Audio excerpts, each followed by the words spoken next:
할렐루야. 우리 성도님들 반갑습니다. 오늘도 주님께서 우리에게 은혜 주셔서 함께 예배할 수 있는 귀한 시간을 허락해 주신 줄로 믿습니다. 오늘 박 목사님께서 봉독하신 말씀 두 군데를 읽었습니다. 두 곳에 있는 말씀에 공통점이 있어요. 그것이 바로 겨자씨에 대한 말씀입니다. 이 겨자씨의 특징은 작지만 크게 자라는 식물이라고 하는 것이, 본문에는 나무로 자란다 그렇게 표현이 되어 있습니다. 믿음이라고 하는 것이 그렇습니다. 세상 사람들 보기에는 별것 아니에요. 그런데 그 믿음에는 엄청난 능력을 발하는 힘이 있다고 하는 것입니다.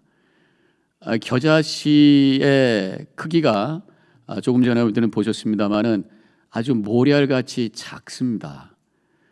이 돌멩이하고 비교해 보면은 상대도 안 될 정도로 작아요. 그런데 돌멩이는 아무리 기다려도 아무런 일이 일어나지 않습니다. 그러나 이 겨자씨는 작지만 거기에서 싹이 나고 줄기가 나오고 꽃이 피고 열매를 맺고 뭔가 이 변화의 역사, 생명의 능력을 발한다고 하는 것입니다. 믿음도 마찬가지입니다. 크고 작고가 중요한 게 아니에요. 그 안에 생명이 있느냐 없느냐가 중요하다고 하는 것입니다. 살아있는 믿음이냐 죽어있는 믿음이냐, 이것이 중요하다고 하는 것이, 생명이신 예수 그리스도를 내가 고백할 때에 그것이 진정으로 살아있는 생명이 있는 생명력을 바라는 믿음이 되는 줄로 믿습니다. 우리가 아무리 열심히 소리를 치면서 기도를 해도, 열심히 좋은 일을 해도 그 안에 예수가 없으면 아무것도 아니. 아무리 우리가 거룩한 그런 모습을 갖고 살아도 그 안에 예수 그리스도의 피가 없다면 아무것도 아닙니다. 아무리 교회를 오래 다녔고 교회에서 열심히 봉사한다고 할지라도 십자가가 없다면 그것은 헛것인 줄로 믿습니다. 예수님이 나를 위해서 죽으셨고 예수님께서 나의 삶의 주인이라고 하는 것을 고백하며 나갈 때에 그 믿음이 살아있는 믿음이고, 그 믿음이 영생하는 믿음이고, 그 믿음을 통해서 생명의 능력을 발할 수 있는 역사가 일어나게 되는 줄로 믿습니다. 누가복음 17장 6절에서는 그 겨자씨의 믿음의 능력에 대해서 이렇게 설명합니다. 겨자씨 한 알만한 믿음이 있었더라면 이 뽕나무더러 뿌리가 뽑혀 바다에 심기어라 하였을 것이요. 예수님께서 말씀하신 것은 예수 그리스도가 있는, 그 안에 생명이 있는 믿음은 불필요한, 우리의 삶을 방해하고 있는, 우리의 삶에 여러 가지 우리를 더럽히고 있는 악한 뿌리들이 뽑혀지는 역사가 일어날 것이다, 이렇게 말씀해 주신 것입니다. 뿌려진 씨에서 싹이 나고 큰 나무가 되기 위해서는 필요한 게 있어요. 바로 물이, 수분이 있어야 된다고 하는 것입니다. 물을 주든지 비가 오든지 해야 거기서 발화가 돼가지고 싹이 나고 그래서 자라게 되어 있는 것이, 우리에게 영적인 물이 필요하다고 하는 것입니다. 영적인 단비가 있어야 돼. 복음이 우리에게 떨어졌습니다. 근데 그것이 능력을 발하기 위해서는 영적인 단비가 필요해요. 영적인 물이 성경적으로 보면 뭘까 찾아봤더니 성령이더라고요.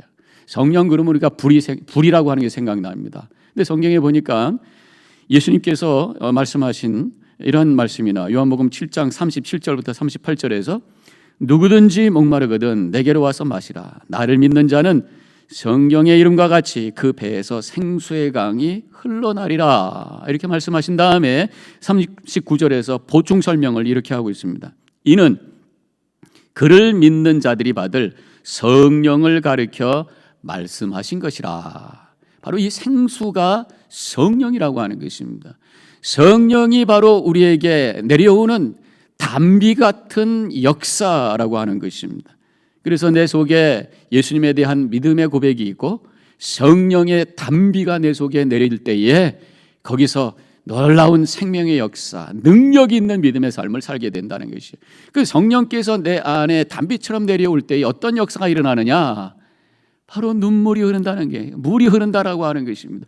회개의 눈물이 흐르고 하나님의 은혜에 대한 감격과 감사의 눈물이 흐르기 시작하면서 거기서 내적인 변화가 일어나고 환경의 변화가 일어나는 능력 있는 믿음의 역사가 우리 가운데 일어난다고 하는 것이,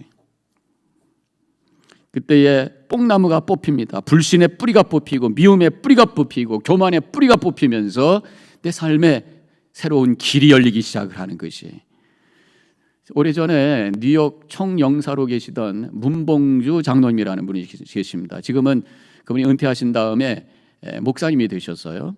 그런데 이제 옛날 얘기 하려니까 문봉주 장로님이라고 제가 표현을 하려고 합니다.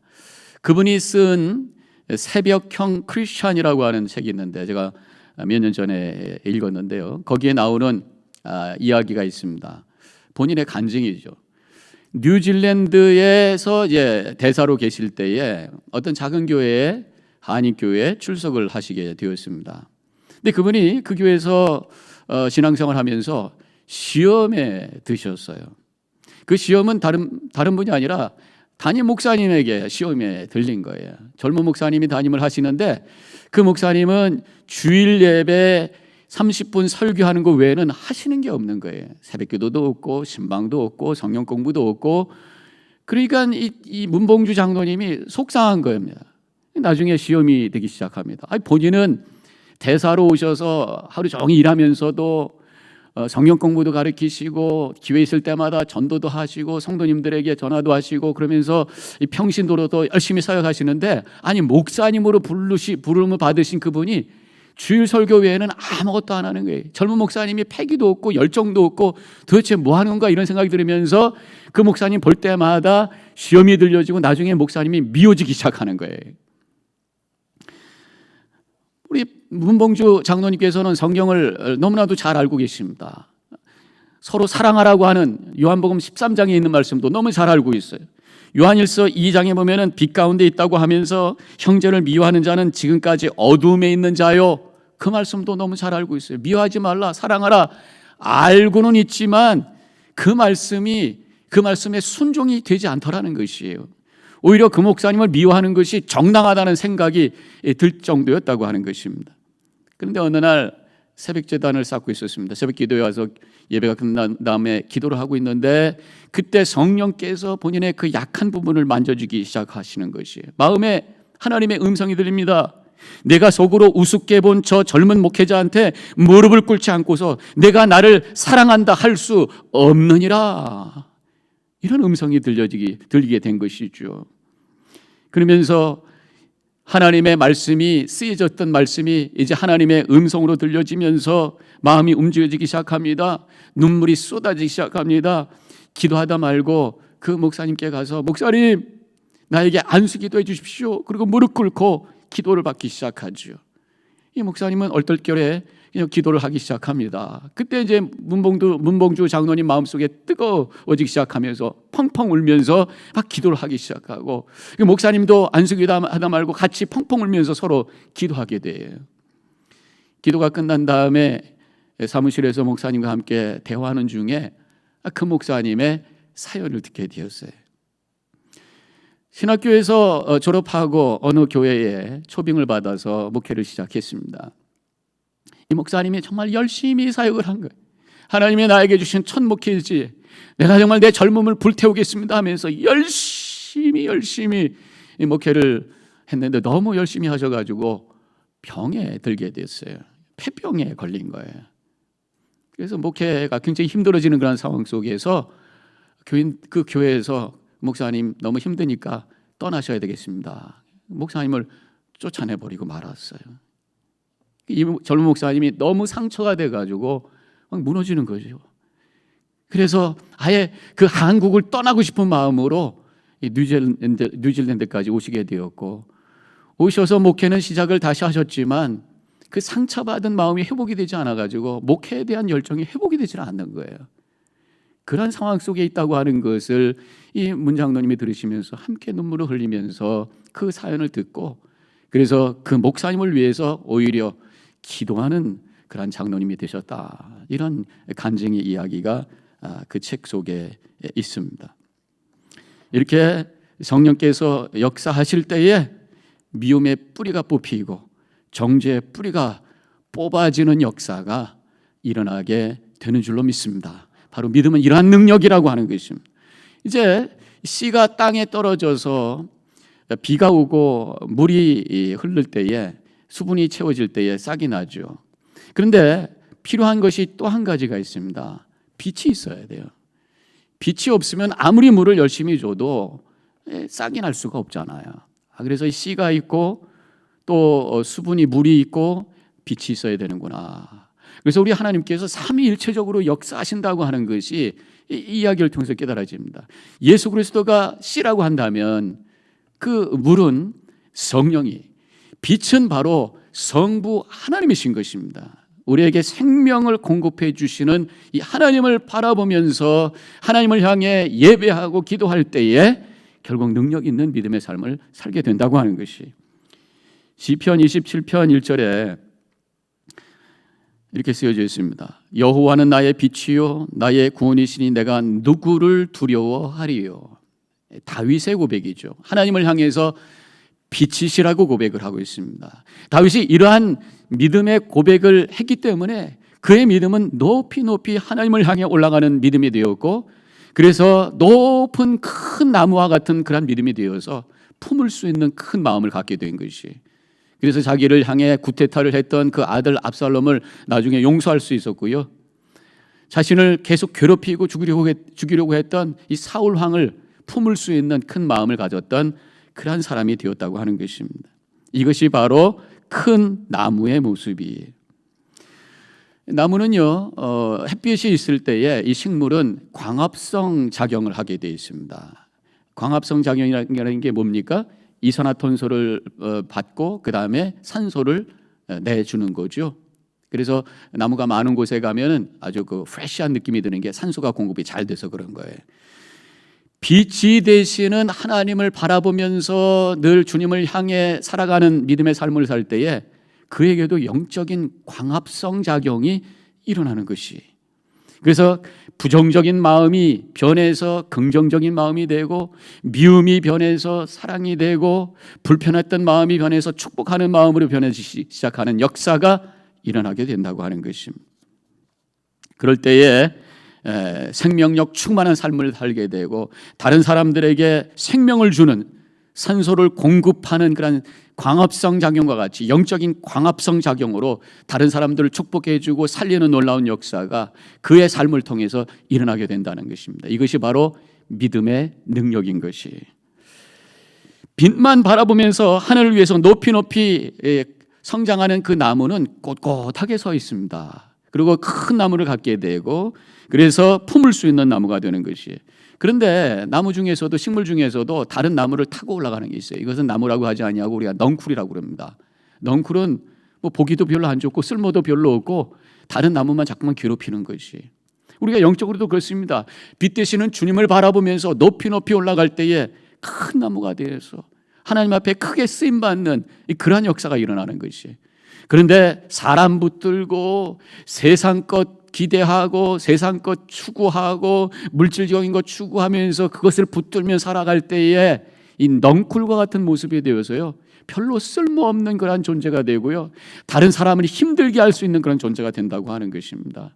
빛 되시는 주님을 향해서만 올라가야 될 줄로 믿습니다. 마태복음 13장 32절에서 자란 후에는 풀보다 커서 나무가 되매 공중의 새들이 와서 그 가지에 깃들이느니라.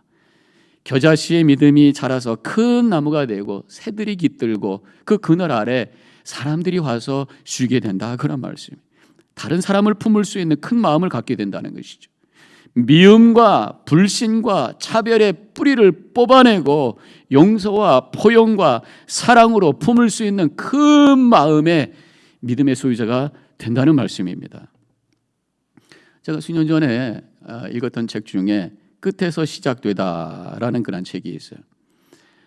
공동 저자가 쓴 책입니다. 란 할이라고 하는 분하고 덴버 무어라고 하는 분이 쓴 책이에요. 본인들의 이야기입니다.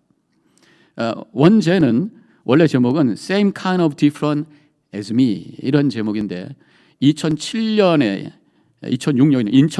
나온 책이고 2017년에 영화로 나왔습니다. 혹시 여러분들 기회가 있으면 영화를 한번 보세요. 너무 감동이 되고 은혜가 되는 그러한 영화입니다. 너무나도 다른 사람들이 친구가 되는 그런 얘기예요. 믿음 때문에 그것이 가능한 그런 이야기입니다. 인종과 경제적인 차이, 또 배움의 차이, 또 차별을 뛰어넘어서 서로 친구가 되고 함께 축복하는 그런 아름다운 모습입니다. 겨자씨 믿음의 모습을 여기서 보여주고 있습니다. 그 안에 예수가 있었기 때문에 이러한 역사, 이러한 능력이 일어나게 되었다고 하는 것을 이 이야기를 통해서 알 수가 있어요. 이 덴버라고 하는 사람을 소개하면은 루이지애나에서 시골에서 태어난 흑인입니다. 그 당시에는 노예제도는 없었지만 빚 때문에 노예처럼 살았던 아주 불행한 삶을 살았던 사람이 10대 부모에게 태어납니다. 그 10대 부모는 태어난 아기를 할머니한테 맡기고 자기 어머니에게 맡기고 나가버렸어요. 그래서 판잣집에서 할머니하고 함께 살게 됩니다. 어느 날 화재가 나가지고 할머니가 그 화재에 희생이 되죠. 그래서 기억도 나지 않는 아버지라고 하는 사람 손에 자라기 시작합니다. 그러다가 아버지가 살해를 당해요. 그래서 삼촌 집으로 가게 됩니다. 근데 삼촌이 또 병들어 죽어요. 그래서 숙모가 다른 곳에 시집을 가버리게 됩니다. 그래서 거기서 또 떠나야 돼요. 시집간 누나가 있어서 누나가 있는 목화 농장에 가서 살게 됩니다. 그런데 누나 남편이 또 죽어요. 그래서 누나가 또 다른 곳으로 떠납니다.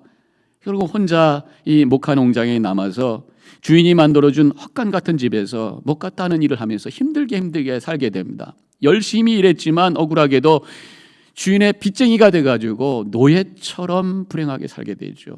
더 이상 살 수가 없어가지고 하루는 화물기차에 몰래 올라타서 동네를 탈출하게 됩니다.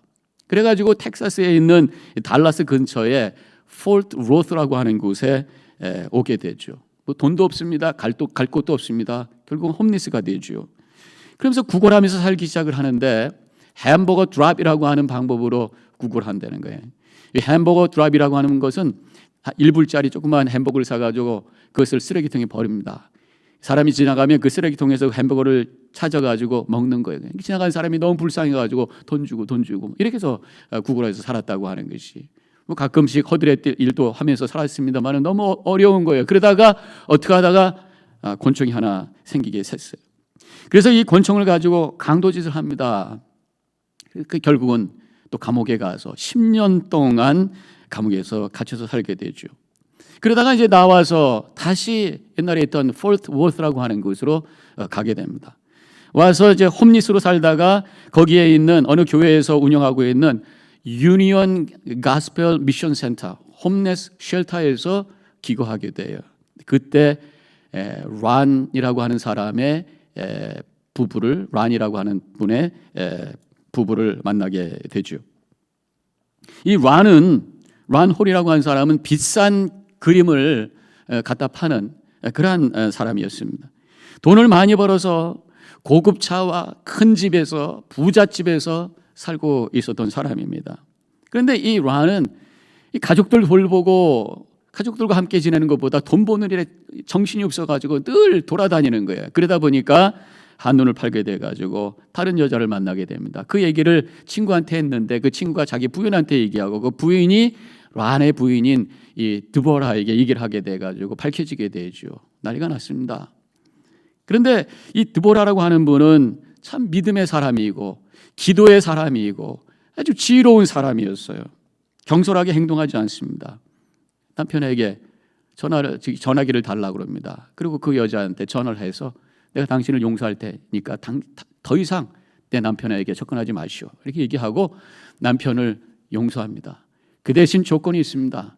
당신 지금 나하고 함께 카운셀링 받으십시다. 그리고 나와 함께 믿음 가운데 새로운 우리 가정을 시작하십시다. 그래서 란은 너무 감사한 거예요. 그래서 알겠다고 하고 부인을 쫓아서 카운셀링을 받고 교회를 가고 그러면서 그 교회에서 운영하는 유니언 가스펠 미션 센터에 가서 그 홈리스 쉘터에서 이제 봉사하기 시작합니다. 일주일에 한 번씩 가서 저녁을 나누기 시작을 하는 거예요. 그때 거기서 이 덴버라고 하는 사람을 만나게 되죠. 이 도끼가 가득한 눈을 가진 흑인 덴버, 아주 거칠고 아주 잔인해 보이는 그 덴버라고 하는 사람을 만나게 됩니다. 그런데 이 드보라가 이제 굉장히 거룩한 부담을 갖게 되고 집에 와서 잠을 자다가 그 덴버라고 하는 분에 대한 꿈을 꾸는 거예요. 하나님께서 음성을 들려주십니다. 그 덴버를 통해서 그 지역을 바꾸는 놀라운 역사를 이룰 것이다 라고 하는 음성을 그가 듣게 돼요. 그래서 하나님께서 그 덴버라고 하는 분을 위해서 사역하라는 그러한 마음을 갖게 되고 남편과 함께 이 덴버를 위해서 여러 가지 노력을 하게 됩니다. 지속적인 사랑과 관심으로 계속해서 돌봄으로 말미암아 이 도끼로 가득 찼던 이 덴버의 마음이 열리기 시작합니다. 자, 이 이야기를 하기 시작합니다.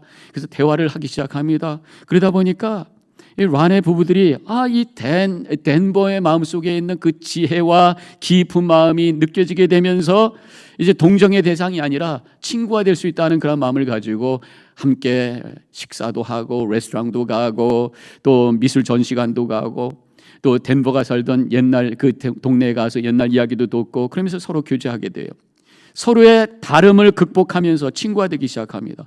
겉모습으로만 덴버를 본 것이 아니라 그 영혼을 보는 눈을 갖기 시작합니다. 바로 이것이 믿음이라고 하는 것입니다. 믿음은 그 사람의 어떤 색깔과 그 사람의 어떤 외모만 보는 것이 아니라 그 안에 하나님의 형상대로 지음을 받은 존재라고 하는 것을 믿음으로 고백하면서 바라보는 것이, 그때 그 안에 있는 반짝이는 진주를 발견하게 되고 축복하게 되고 아름다운 교제가 일어나게 되는 거죠. 이분들이 그렇게 한 거예요. 란은 좀 더 적극적으로 덴버를 받아주기 시작합니다. 그에게도 일이 필요하잖아요. 그래서 일거리를 주죠. 자기가 하는 일을 맡기기 시작합니다. 그래서 드라이버로 채용을 해요. 그런데 라이센스가 없는 거예요. 그래서 란이 직접 가리키고 자기 차를 가지고 또 프랙티스를 시키면서 나중에 라이센스를 따게 합니다.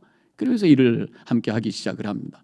그리고 얼마 있다가 그 딸이 콜로라도에 있는데 짐을 갖다 줄 일이 생겼어요.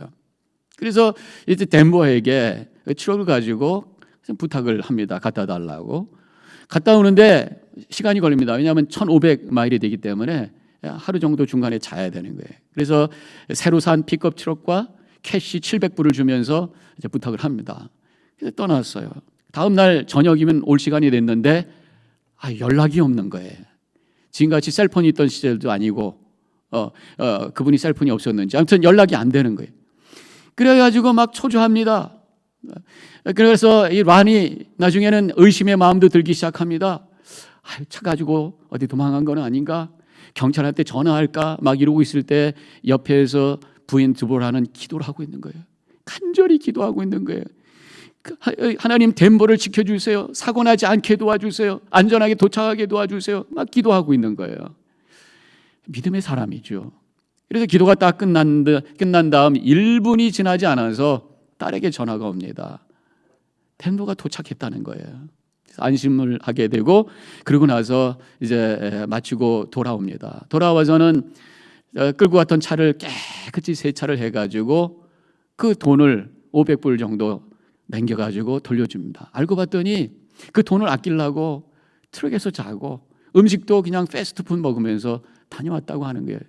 그래서 이 란이 이 덴버를 완전히 신뢰하기 시작하면서 이제 고급 그 미술 작품도 딜리버리하는, 그래서 함께 동업하는 그러니까 일하는 그런 관계가 되었습니다.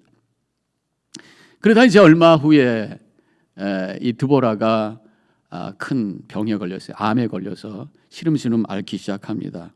그런 믿음이 있는 사람이기 때문에 그것을 담대하게 잘 받게 되죠.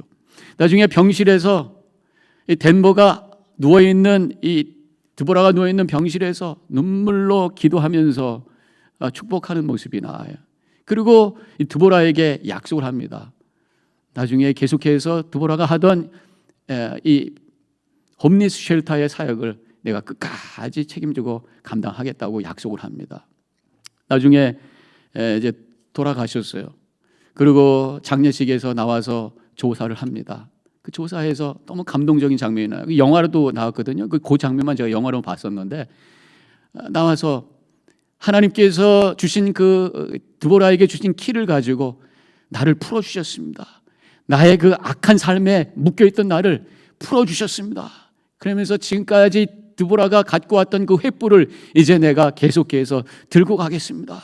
그러면서 아주 감동스러운 그런 조사를 하게 되고 사람들이 박수를 치는 그런 아주 감동스러운 장면이 나오더라고요. 그래서 나중에 이 덴버는 목회자가 됩니다. 그리고 그 유니온 가스펠 미션 센터의 사역자로 일하게 되었다고 하는 그런 이야기입니다. 이 드보라의 믿음은 큰 나무의 믿음이었어요. 그 믿음 때문에 남편을 살리고 그 가정을 회복시켰고 그 다음에 가난하고 비참한 한 인생을 품어주어서 하나님께 쓰임받는 그런 놀라운 인생으로 만들게 되었다고 하는 것입니다. 이것이 바로 살아있는 믿음, 살리는 믿음인 줄로 믿습니다. 우리 겨자씨의 믿음은요, 예수님을 구주로 고백하고 성령께서 역사하는 그러한 믿음, 빛 되시는 하나님을 향해서 올라가는 믿음, 그래서 능력을 바라는 믿음이 되는 줄로 믿습니다. 예수님께서 겨자씨만한 믿음 하나만 있어도 뽕나무를 뽑아 그 다음에 그것을 던질 수 있다 이렇게 말씀해 주셨어요. 우리의 믿음이 믿음의 뿌리, 불신의 뿌리, 오해의 뿌리, 차별의 뿌리, 정죄의 뿌리를 뽑아내어서 그 자리에 에덴 동산을 만드는 능력의 믿음이 되시기를 축원합니다. 그래서 우리가 살고 있는 우리의 가정과 교회와 우리 주변에 하나님 나라로 세워서 하나님께 쓰임받는 복된 삶이 되시고 많은 사람들을 살리는 그런 살아있는 믿음, 겨자씨의 믿음으로 하나님께 영광 돌리는 우리 모든 성도님과 제가 되기를 주님의 이름으로 간절히 축원합니다. 우리 함께 기도하도록 하겠습니다.